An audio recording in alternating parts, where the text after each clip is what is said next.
लीजिए, right from conception to delivery, फिर delivery के बाद vaccination, all programmes have been taken by government of India, all programmes. उसी तरीके से मैटरनिटी लीव, उसको 12 से 26 वीक्स तक बढ़ाना विथ सैलरी, विथ पेमेंट, और उसके साथ साथ बच्चे पैदा होने पर उनको मातृवंदना में योजना के साथ फाइनेंशियली सपोर्ट करना, ये सारी चीजें बताती है। और उसी तरीके से अगर हम देखें तो महिलाओं को, फिर चाहे आपने देखा इसरो में भी जब तस्वीर आई, जब चंद्रयान पे उतरा था, तो सबसे ज्यादा आपको वहां पर साइंटिस्ट महिलाएं दिखी थी। अगर आप देखें तो पायलट्स बनाने से लेकर के, आर्मी में कमीशन देने से लेकर के, एनडीए में भर्ती से लेकर के, अभी एनडीए से भी पास आउट हो गए हमारे गर्ल स्टूडेंट्स, गर्ल कैडेट्स, सैनिक स्कूल में ऑल 73-76 हमारे जो सैनिक स्कूल्स हैं, 73 सैनिक स्कूल्स, उसमें उनको एडमिशन मिलना। इसके साथ साथ लखपति दीदी, और लखपति दीदी के साथ साथ हमारे सेल्फ हेल्प ग्रुप्स को प्रमोट करना। तो समाज के जो वर्ग जिनको थ्रस्ट देना चाहिए था, वो थ्रस्ट देने का काम 11 साल में हुआ है। एससी, एसटी, ओबीसी और हमारे महिला वर्ग को की मेन स्ट्रीमिंग करने का काम हुआ है। स्कीम्स के बारे में अगर मैं बात जैसे बार बार कर रहा हूं कि it will be very difficult for me कि मैं उनके आंकड़े रखने लगूं और स्कीम्स को रखने लगूं तो बड़ा लंबा समय चला जाएगा। जब मैं अकाउंटेबल गवर्नमेंट की बात करता हूं तो हमने अपनी रिस्पॉन्सिबिलिटी प्रधानमंत्री मोदी जी ने ली, गरीब कल्याण। अब ये गरीब कल्याण स्लोगन नहीं था, 70 साल से गरीबी हटाओ का नारा लेकर के हम नहीं चले रहे, हमने गरीब कल्याण करके दिखाया है। और आंकड़े इस बात के सबूत है कि 25 करोड़ लोग आज गरीबी की रेखा से बाहर आ चुके हैं। और ये मेरे आंकड़े नहीं हैं, ये आंकड़े नीति आयोग के हैं, ये आंकड़े इंटरनेशनल फोरम्स के, इकोनॉमिक फोरम्स के हैं। और उसी तरीके से extreme poverty has dropped by 80% decline. प्रधानमंत्री अन्न योजना, 80 करोड़ जनता को 5 किलो गेहूं या चावल देना, ये कोई छोटी घटना नहीं है। आवास योजना, आवास योजना में 4 करोड़ घरों को, आप ही जब अपने ट्रैवल करते थे गांव में तो आपको खपड़ैल के मकान दिखते थे, फूस के मकान दिखते थे, आज आपको पक्के घर दिख रहे हैं। जिस सड़क पर आप चलते थे वो हाईवे में, कभी आप हाईवे पर होते थे, कभी हाईवे से नीचे होते थे, अगर आपको उन दिनों की याद हो। आज आप जिस हाईवे पर चलते हो आपको खुद ही ध्यान में लेना पड़ता है कि अगर डाइवर्जन लेना है तो स्पीड इतनी है कि 2 किलोमीटर पहले से ध्यान में लेना पड़ता है कि I have to go left. ये आज हाईवे की स्थिति बन गई है। और इसी तरीके से अगर हम देखें, जैसे कहा 4 करोड़ मकान बने हैं और 3 करोड़ ये अगले 5 साल में और बनने हैं, उसका भी सैंक्शन हो चुका है। उसी तरीके से उज्ज्वला योजना, 100% इलेक्ट्रिफिकेशन, और 100% इलेक्ट्रिफिकेशन के साथ साथ जल जीवन मिशन, और जल जीवन मिशन में 364% हमारा घर का टैप कनेक्शन हम लोग दे पाए हैं। इस तरीके से काम हुआ है। प्रधानमंत्री किसान सम्मान निधि में किसानों को मेन स्ट्रीमिंग की गई है। प्रधानमंत्री फसल बीमा योजना में उसमें भी मेन स्ट्रीमिंग की गई है। और जैसा मैंने कहा कि 100% इलेक्ट्रिफिकेशन में सौभाग्य योजना हो, चाहे उज्ज्वला योजना, उजाला योजना हो, इन सारी योजनाओं के माध्यम से सारे कामों को आगे बढ़ाया गया है। जीवन for the insurance, may it be for accident और may it be term life insurance, इसको भी लगभग 40 crore people have been covered in this. आज 40 करोड़ से ज्यादा लोग इसमें कवर हुए हैं। और ये कौन लोग हैं? जो लोग अफोर्ड नहीं कर सकते थे, जो marginal section of the society थी। और जैसा मैंने कहा कि पब्लिक पार्टिसिपेशन, इस पर विशेष बल दिया गया। एक उदाहरण मैंने कोरोना का आपको दिया। कोरोना भारत सरकार के साथ साथ जनता ने लड़ा है, बाकी सब जगहों पर नहीं लड़ा है। बाकी सब जगहों पर स्ट्राइक्स हुई हैं। They have rejected the initiatives taken by government, vaccination का भी हो चाहे लॉकडाउन का भी हो, हर एक मामले में उनको विरोध हुआ है। लेकिन यहां पर पीपल्स पार्टिसिपेशन, पीपल को साथ लेकर के चले। और अगर मैं बात करूं तो डीमोनेटाइजेशन की, मुझे याद है उस समय हमारे राजनीतिक दल लाभ उठाने के लिए किस तरीके से जनता को उकसा रहे थे। आप भूल गए होंगे, मैं भूलता नहीं, किस तरीके से जनता को उकसा रहे थे। लेकिन भारत का आम व्यक्ति बैंक के सामने घंटों खड़ा रहा, लेकिन he supported the demonetisation programme. This is people's participation. और ये मैं इसलिए बताना चाहता हूं कि लीडरशिप पर भरोसा होता है तो किस तरीके से जनता बिहेव करती है, this we have to understand. अगर मैं बात करूं न्यू एजुकेशन पॉलिसी की, यही देश है जहां एजुकेशन पॉलिसी को लेकर एजुकेशन की मिनिस्टर्स की कॉन्फ्रेंस एक साथ नहीं हो पाती थी, वहां आज हम एजुकेशन पॉलिसी पर एक साथ आ गए। क्यों? क्योंकि कंसल्टेशन इतना वाइड हुआ कि उस कंसल्टेशन के कारण सीमलेस तरीके से न्यू एजुकेशन पॉलिसी 2020 आई। हेल्थ पॉलिसी 2017 की, आपको पता ही नहीं चला कि नई हेल्थ पॉलिसी आ गई। आपको इसलिए नहीं पता चला क्योंकि कोई झगड़ा नहीं हुआ, कोई इश्यू क्रिएट नहीं हुआ, कोई ऐसी चीज नहीं आई। और कंसल्टेशन इतनी वाइड हुई और इतनी होलिस्टिक अप्रोच में हुई कि वह सब भी आप लोगों ने देखा है। स्वच्छ भारत अभियान, आपके ही आंकड़े बताते हैं कि one of the most successful programme. सिर्फ टॉयलेट्स बनाना ही नहीं, लेकिन हेल्थ के इंडिकेटर से भी ले तो हमको स्वच्छ भारत अभियान का सीधा सीधा फायदा दिखता हुआ नजर आता है। जब हम देखते हैं कि हमारे बच्चों के जो उनको जो प्रॉब्लम्स होती थी उसमें डिक्लाइन आ गया है, तो ये सारी बातें हमको जनता के सपोर्ट से मिली हैं।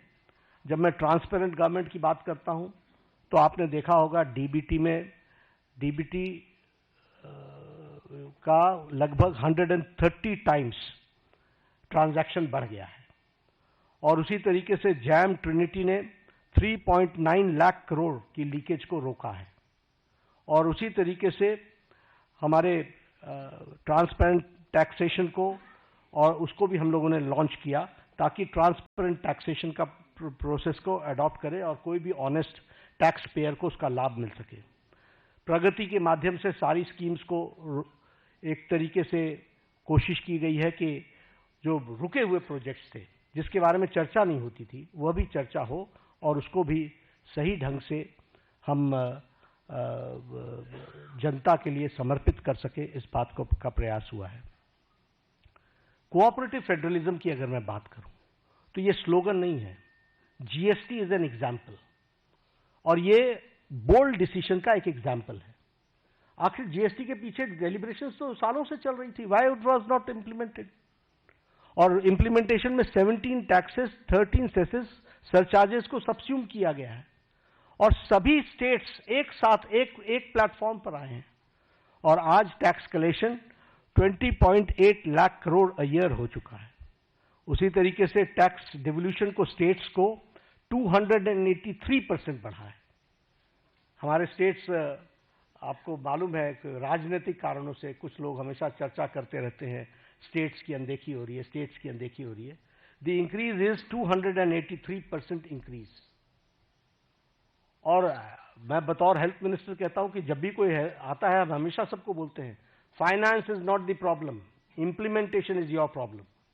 आप उसको इंप्लीमेंट करो, फाइनेंस की कोई प्रॉब्लम नहीं। और इसको हम करके दिखा रहे हैं। उसी तरीके से हमारी नीति आयोग की रेगुलर मीटिंग्स होना, चीफ मिनिस्टर्स का पार्टिसिपेट करना, कोरोना के दौरान 11 फॉर्मल मीटिंग्स हुई। इसलिए कोऑपरेटिव फेडरलिज्म में सबको साथ लेकर के चलने का मोदी जी का मन और मोदी जी के द्वारा हमेशा उसको आगे बढ़ाने का काम किया गया है। और स्टेट्स को, और प्रधानमंत्री जी ने तो कई बार कहा है कि अगर देश को आगे बढ़ाना है तो हमको प्रदेशों को आगे बढ़ाना पड़ेगा। और ये एस्पिरेशनल डिस्ट्रिक्ट्स के लाने के कॉन्सेप्ट किसने दिया? ये मोदी जी ने दिया। ये स्टेट्स के ही तो डिस्ट्रिक्ट्स हैं जिनको मेन स्ट्रीमिंग करने का और उनको ताकत देने का काम किया जा रहा है। फ्यूचरिस्टिक गवर्नमेंट है। और फ्यूचरिस्टिक गवर्नमेंट अगर हम कहते हैं तो चाहे वो इंडिया का एआई मिशन हो, फिर चाहे वो हमारा स्कीम्स को आगे बढ़ाने का हो, चंद्रयान 3 हो, आदित्य L1 हो या फिर गंगायान मिशन हो, ये सब देश को फ्यूचरिस्टिक दृष्टि से कैसे देख रहे हैं उसका एक जीता जागता तस्वीर है। और फ्यूचरिस्टिक गवर्नमेंट का सबसे बड़ा एग्जाम्पल है विकसित भारत की कल्पना को साकार करना। उसके लिए हम कटिबद्ध हैं, उसको हम आगे बढ़ा रहे हैं। एक बात और मैं कहना चाहूंगा कि प्रधानमंत्री मोदी जी ने हर समस्या को सामने से कन्फ्रंट किया है। He has confronted from the front, कभी इधर उधर की बात नहीं की है।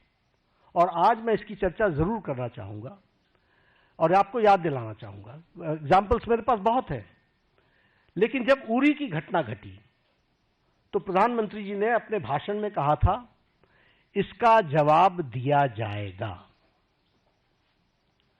For the first time a prime minister ने अपने दुश्मन को सीधा सीधा संकेत किया। यह पहली बार किसी प्रधानमंत्री ने किया। आप सब लोग इंटरनेशनल पॉलिटिक्स को समझते हैं, इसके वाक्य का अर्थ समझना चाहिए। और उसके बाद सर्जिकल स्ट्राइक हुआ। जब पुलवामा की घटना घटी तो आप शब्द याद कीजिए, प्रधानमंत्री जी ने कहा था कि तुमने बहुत बड़ी गलती कर दी है, इसका खमियाजा तुमको भुगतना पड़ेगा। और उसके बाद बालाकोट का एयर स्ट्राइक हुआ। इस बार बिहार में पटना में, सीवान था शायद, मधुबनी में उन्होंने क्या कहा? उन्होंने कहा कि तुम्हें कल्पना से भी बाहर जवाब दिया जाएगा। और आपको मालूम है कि उनके ठिकाने, टेररिस्टों के ठिकाने और उनके एयरबेस सारे के सारे ध्वस्त कर दिए गए, बियॉन्ड उनकी कल्पना से। तो और ये न्यू नॉर्मल बन गया है। This is the new normal. प्रधानमंत्री जी ने इस कन्फ्रंट करते हुए सामने से कहा है, एक स्पष्ट रूप में कहा है कि कोई भी टेररिस्ट घटना को एक्ट ऑफ वॉर समझा जाएगा। और साफ कहा है कि ये न्यूक्लियर वॉर की गीदड़ भभकी बंद करो। और साफ कहा है कि टेररिस्ट और टेररिस्ट को संरक्षण देने वाले में अंतर नहीं समझा जाएगा। तो हमें समझना चाहिए कि हम, चाहे वो कोरोना की घटना हो, चाहे वो टेररिज्म की घटना हो, किसी भी घटना को कन्फ्रंट इस सरकार ने पिछले 11 सालों में सामने से किया है और उसका मुंहतोड़ जवाब दिया है। अगर मैं लेफ्ट विंग टेररिज्म की लेफ्ट विंग एक्सट्रीमिज्म की बात करूं, नक्सलाइट्स की बात करूं, मैं 6 साल छत्तीसगढ़ का प्रभारी रहा हूं। मैंने कोंटा, सुकमा, बीजापुर, नारायणपुर, दंतेवाड़ा, ये सारे डिस्ट्रिक्ट्स घूमे हुए हैं, अच्छे तरीके से नाइट स्टे किया है। मुझे मालूम है कि नक्सलाइट प्रोन एरिया की हालत क्या होती है। लेकिन आपको जानकर के खुशी होगी कि affected districts have declined from 126 to 18 districts. और सारे top left wing extremist leaders eliminate हो चुके हैं। और हमारा रिडक्शन ऑफ वायलेंस 53% है। जो फेटिलिटीज सिक्योरिटी फोर्सेस की होती थी उसका रिडक्शन 72% है और रिडक्शन ऑफ डेथ 70% है। तो लगभग हम उसको समाप्त करने की ओर आगे बढ़ चुके। एक समय था कि एक डिफेंस मिनिस्टर ये कहते थे कि हम बॉर्डर के रोड्स इसलिए नहीं बनाते हैं ताकि दुश्मनों को आने का मौका न मिले। और आज बॉर्डर रोड्स में 8,000 किलोमीटर्स के बॉर्डर रोड्स और ब्रिजेस के बनाने का काम, और उसको भी परमानेंट ब्रिजेस बनाने का काम लगभग 400 बने हैं। अटल टनल की बात करें, अगर सेला टनल की बात करें या श्रीकुंडला टनल की बात करें, ये मेजर ब्रिजेस हैं जो हमारे को सिक्योरिटी के एंगल से बहुत महत्वपूर्ण है और जो देश की सिक्योरिटी के लिए काम कर रहे हैं। इंफ्रास्ट्रक्चर की बात अगर मैं करूं, रोड्स, एयरवेज, रेलवेज, ब्रिजेस, तो बड़ी लंबी फहरिस्त है उसकी जो उस पर चर्चा करेंगे। लेकिन हाँ, चेनाब की चर्चा मैं जरूर करना चाहूंगा।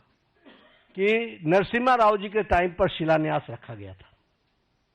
देखिए गवर्नमेंट के एक्शन को, नरसिम्हा राव जी के टाइम पर 1995 में रखा गया था, और इसको अटल जी ने project of national importance declare किया, और पूरा करने का काम प्रधानमंत्री मोदी जी ने 6 जून को, अभी 3 दिन पहले, उसको पूरा किया। वो भी हमको ध्यान में रखना चाहिए। तो इसलिए समस्याओं को टालते रहना, ये इस सरकार की न रीति रही न नीति रही। सरकार ने समाज के सभी वर्गों की चिंता करते हुए कोशिश की कि उनके जीवन में सुधार हो, और आज पूरी ताकत के साथ हम विकसित भारत की ओर एक लंबी छलांग लेने के लिए तैयार हुए हैं। पिछले 11 वर्षों में मैंने पहले कहा कि अनइमेजिनेबल, जो किसी ने कल्पना नहीं की थी, वो काम हुए हैं। और इसके साथ साथ पिछले 11 साल में देश को एक विकसित भारत की तरफ ले जाने में और समाज के सभी वर्गों को साथ लेकर के चल करके आगे बढ़ने में प्रधानमंत्री मोदी जी का नेतृत्व सफल रहा है।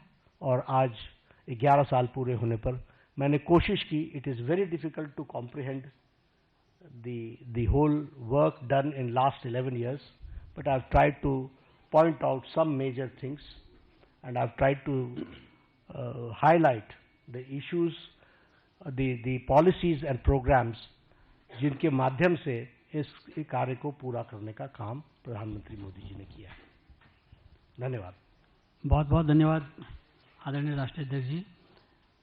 अभी अध्यक्ष जी के भाषण के दौरान, प्रेस वार्ता के दौरान ही बहुत बड़ी संख्या में आप लोगों के मैसेज आए हैं सवालों के लिए। इतनी बहुत बड़ी संख्या में आए हैं। हम कोशिश करेंगे कुछ सवालों का जरूर जवाब, सवाल आप लोगों के लिए। इसके एकदम बाद ही राष्ट्रीय अध्यक्ष जी को एक प्रदर्शनी का भी उद्घाटन करना, आप सब लोग उसमें भी आमंत्रित हैं। तो कुछ सवाल जरूर हम लोग कोशिश करेंगे कि आप लोगों के लिए। संजय जी।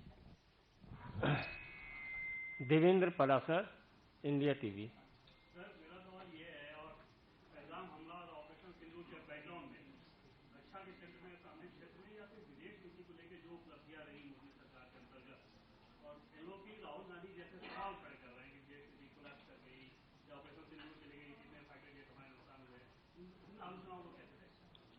देखिए, मैं यही इसी तरीके से देखता हूं कि भगवान उनको सद्बुद्धि दे, क्योंकि उनका उद्देश्य कम से कम समझना बड़ा मुश्किल है। ऑल पार्टी मीटिंग में आते हैं तो कहते हैं हम देश के साथ खड़े हैं, बाहर जाते हैं तो प्रश्न खड़े करते हैं, और प्रश्न भी वो खड़े करते हैं जो बेबुनियाद है। इसलिए इस तरीके का नैरेटिव बनाने का काम, मैं सिर्फ एक यही कह सकता हूं कि एक गैर जिम्मेदाराना विपक्ष की भूमिका वो अदा कर रहे हैं। रामनारायण श्रीवास्तव।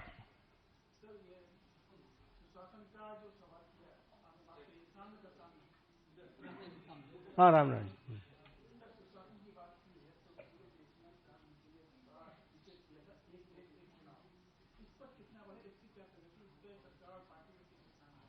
देखिए, पार्टी सक्रिय है और पार्टी एक्टिवेटेड है। जनता में जनमानस बने, इसके बारे में चर्चा हो, ये पीपल्स मूवमेंट भी बने और इनैक्टमेंट भी हो, हम कमिटेड हैं। नीरज पांडे।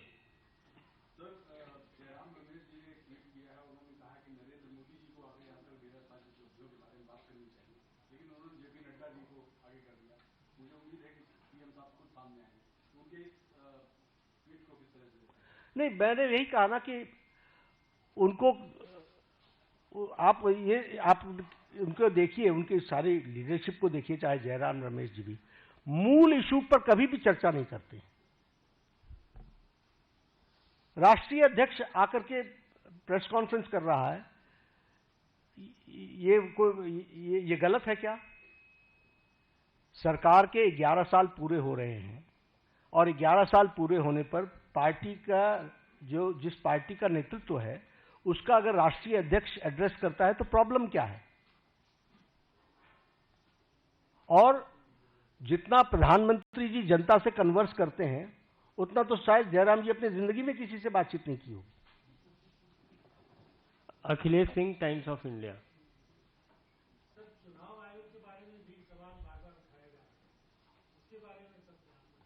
नहीं, देखिए, मैंने फिर कहा कि शब्द ही गैर जिम्मेदाराना है।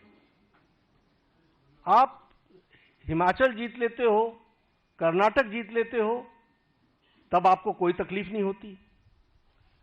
आप जब चुनाव हार जाते हो तो ये तो बचपन में सुना था ना कि जब जीतने लगो तो हम बहुत अच्छे क्रिकेटर और हारने लगो तो अंपायर गलत है। तो ये कोई तरीका थोड़ी ना है, सोचने का भी कोई तरीका नहीं है। और मैं सच बताता हूं, I am very serious about it.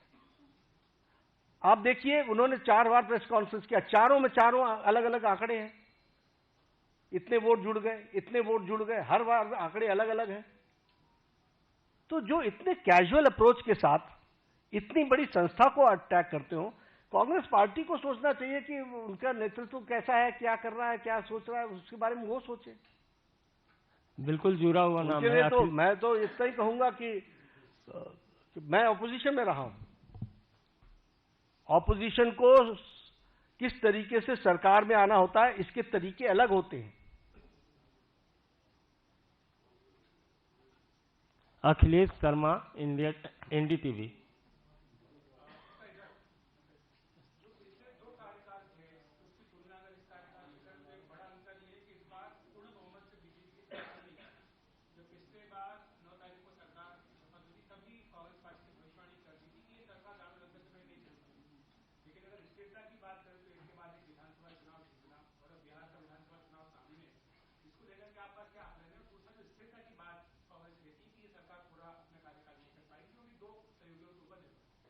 देखिए, एनडीए पूरा कार्यकाल भी करेगी और अगला कार्यकाल भी करेगी, आप उस पर चिंता ना करें। दिक्कत यह है कि जिन लोगों को तकलीफ है वो तो हमेशा इस तरीके की बातचीत करते रहेंगे। उनको कोई देश आगे बढ़े, राष्ट्र आगे बढ़े, इसकी कितनी चिंता है, ये प्रश्नवाचक चिन्ह है। लेकिन इसकी चिंता है कि मेरी पार्टी कैसे आए, हम कैसे आए। तो ये उनका स्वाभाविक तरीका है, वो स्वाभाविक रूप से इस तरीके के षड्यंत्र रचने की कोशिश करते रहेंगे। हमारी सरकार मजबूत है और यह 5 साल भी और इसके अगले 5 साल भी पूरे अच्छे से चलेगी। बहुत बहुत धन्यवाद मित्रों, क्षमा प्रार्थी हूं।